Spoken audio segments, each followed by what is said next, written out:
मैं आपको आज दूसरी कहानी पढ़ के सुनाने वाली हूँ। तो ये दूसरी कहानी एक अध्याय का है। महार सत्याग्रह परिषद कार्यक्रम पत्रिका। बुक का नाम है मेरी कहानी मेरी जुबानी, बाबा भीमराव साहेब अम्बेडकर जी। तो भीमराव अम्बेडकर जी की कहानी है। सुबह 10 बजे अध्यक्ष का भाषण। पश्चात सारी परिषद ने तालाब पर जाकर तथा पानी भरकर लेकर आना। दोपहर 12:30 भोजन। पश्चात उसके बाद मनुस्मृति का दहन तथा प्रासंगिक भाषण। पश्चात सारी परिषद ने तालाब पर जाकर तथा पानी भर कर लेकर आना। अल्पाहार, कीर्तन और सत्यशोधक तमाशा। देखिए, ये कहानी का एक अध्याय बहुत ही अच्छा है। तो इसके बाद की दूसरी अध्याय, ये कहानी बहुत ही छोटी सी ये अध्याय का था ये कहानी। अब दूसरा अध्याय यहाँ से स्टार्ट होती है। कहता है कि अब यहाँ पे भी समय का भी उल्लेख देके इस अध्याय में बताया गया है कि सुबह फिर से स्टार्ट होती है 10 बजे। जाति के अंतर्गत व्यवस्था सुधारने के संबंधी प्रस्ताव। पश्चात सारी परिषदें तालाब पर जाकर पानी पी और भरकर लेकर आना तथा दोपहर के 12:30 बजे भोजन और 1 बजे सार्वजनिक प्रस्ताव। पुनः सारी परिषद ने तालाब पर जाकर तथा पानी भरकर लेकर आना। उसके बाद कहता है अल्पाहार, कीर्तन, सत्यशोधक तमाशा। अंत में संपूर्ण परिषद विसर्जित होगी और उनके हाथ पानी भरने का क्रम चालू रहेगा। तो ये कहानी का ये अध्याय बहुत ही ज़्यादा खूबसूरत था। और उसके बाद कहता है कि विशेष सूचना, परिषद में उपस्थित समस्त सज्जनों से निवेदन है कि वे विनम्रता तथा शांतिपूर्वक व्यवहार करेंगे। कैसी भी स्थिति उत्पन्न हो, सत्याग्रहियों से शांति भंग नहीं होगी, इसकी खबरदारी लेनी होगी। आपका नम्र सीताराम नामदेव शिव तरकर, सचिव सत्याग्रह कमेटी। ठीक है। अब यहाँ पे कहता है कि दूसरा अध्याय स्टार्ट होता है। लेकिन यहाँ पे देख लेना कि आप सभी को एक चीज़ मैं बता देना चाहूँगी। मैं जितने भी अध्याय मैं पढ़ के सुना रही हूँ, तो इसमें ना आपको कुछ नई नई बातें वो बाबा भीमराव अंबेडकर साहब जी के जीवन में जो हुई थी वो आपको सुनने को मौका मिलेगा। अभी ये है महार सत्याग्रह परिषद है। ठीक है। अब कहता है कुछ युवाओं को छोड़कर महार के समस्त सर्वन लोग इस सत्याग्रह के विरोध में थे। उन्होंने ऐसा षड्यंत्र रचा कि परिषद वालों को किसी भी तरह से सम्मान न मिलने पाए तथा परिषद के काम में बखेड़ा पैदा किया जाए। ऐसी स्थिति में परिषद के आयोजकों ने कैस जाति के कुछ युवाओं के सहयोग से परिषद को सफल बनाने के लिए संकल्प लिया। उन्हें शांताराम पोतनीश, केशवराव देशपांडे, वामनराव पत्की, कमलाकर टिप्पणीस आदि लोगों की बहुत सहायता मिली। इसमें वामनराव पत्की को बहुत उपयोग हुआ। यदि उनकी मदद न मिली तो परिषद में लगने वाली सम्मान ही नहीं मिल पाता। महार की प्रतिकूल परिस्थिति के कारण हर वस्तु खरीदनी पड़ी, जिसके कारण परिषद खर्चीली हुई। ऐसी स्थिति में भी चित्र तथा पत्की ने परिषद में उत्तम व्यवस्था की, जिसके लिए वे धन्यवाद के पात्र हैं। अब यहाँ पे देख लीजिए, कहता है इनको साथ देने के लिए पुनः से सूबेदार घाट के थोरात व महानगर से महानगरकार जमादार महाराय उपस्थित प्रतिनिधियों को अनुशासन में रखना तथा विशाल जनसमुदाय में भोजन की उत्तम व्यवस्था करने का काम सूबेदार घाटकों पर सौंपा था।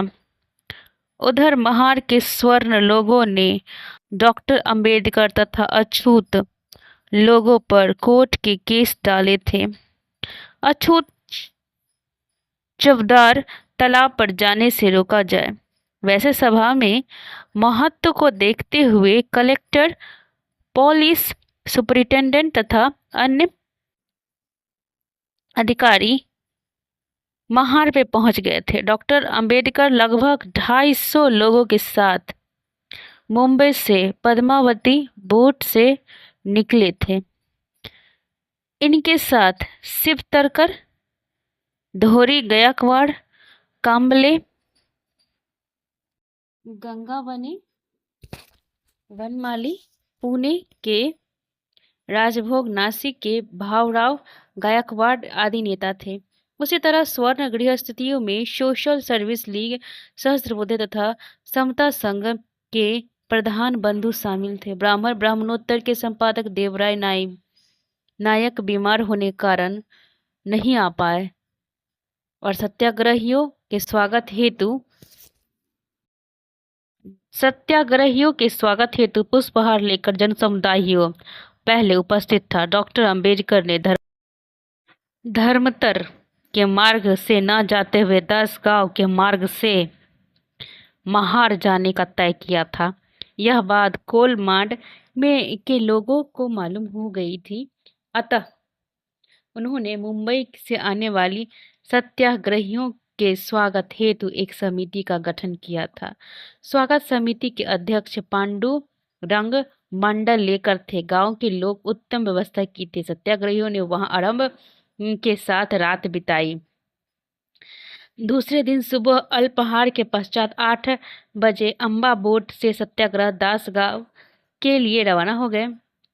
अब 10 गांव में से महार 5 मील दूरी पर थी। लगभग 3000 सत्याग्रहियों पहले से महार जाने के लिए अंबेडकर का इंतजार कर रहे थे। कुलबा जिले में पुलिस सुपरिटेंडेंट मी और फरनेट, पुलिस इंस्पेक्टर, फौजीदार अथवा पुलिस अधिकारी पहले से ही हाजिर थे। पुलिस सुपरिटेंडेंट ने डॉक्टर अंबेडकर से चर्चा करने के बाद कलेक्टर मी हुड का पत्र उन्हें दिया। पश्चात डॉक्टर अंबेडकर व श्री सहस्त्रबुद्धे मी फरंड की मोटर पर बैठकर महार पहुंचे। 10 गांव से रवाना होने पर पूर्व अंबेडकर ने समस्त सत्याग्रहियों को अनुशासन तथा शांतिपूर्वक महार आने की सूचना दी। सीना शिव तरकर तथा प्रधान बंधु ने उपस्थित सत्याग्रहियों को डॉक्टर अंबेडकर की सूचना का पुनः स्मरण कराया। सत्याग्रही कतार में पैदल रवाना हुए। हर हर महादेव तथा महार सत्याग्रह की जय घोष जारी था। शोभा यात्रा में पताकाएं भी थी तथा कुछ लोगों के पास उद्बोधक वचनों की तख्तियां थीं। बहिष्कृत हितकारिणी सभा का स्वयंसेवक दल का बैंड साथ साथ चल रहा था। सत्याग्रह विषयक गीतों को दल विशाल तथा सभा मंडप में पहुंचे। मंडप लता पल्लवों तथा तोरण से विभूषित किया गया। मुंबई के सत्याग्रही समय पर महार में न पहुंचने के कारण परिषद का कार्यक्रम में बदलाव करना पड़ा था। सत्याग्रह समिति के सचिव सीना शिवतरकर ने श्रीधर बलवंत तिलक व डॉक्टर पुरुषोत्तम सोलंकी के तार तथा अन्य मान्यवरों के पत्र बाद में तालियों की गड़गड़ाहट से सत्याग्रह समिति के अध्यक्ष ने अपने भाषण को पढ़कर सुनाया। सज्जनों, सत्याग्रह समिति के निमंत्रण का सम्मान सत्याग्रह समिति के नियंत्रण पर सम्मान कर लोग आप यहाँ आए, अतः सत्याग्रह समिति के अध्यक्ष के नाते मैं आप सबका स्वागत करता हूँ। यहाँ उपस्थित बंधुओं में से अधिकांश स्मरण होगा कि हम सब मिलकर चवदार तालाब पर गए थे। महार के चवदार तालाब पर अस्पृश्य लोगों ने हमारा विरोध नहीं किया था, किंतु पश्चात उन्हें मारपीट की थी। इससे यही स्पष्ट होता है कि हमारे कार्य का वे लोग विरोध करते हैं। इस मारपीट की परिणति यह हुई कि अस्पृश्यों को 4 माह का कठोर कारावास तथा आज जेल में है। तो यह एकदम जगजाहिर हो जाती है कि तालाब पर पानी भरने का हमारा अधिकार सवर्ण वर्ण वर्ग का मान्य तथा आज हमें यह कार्यक्रम न करना पड़ा होता।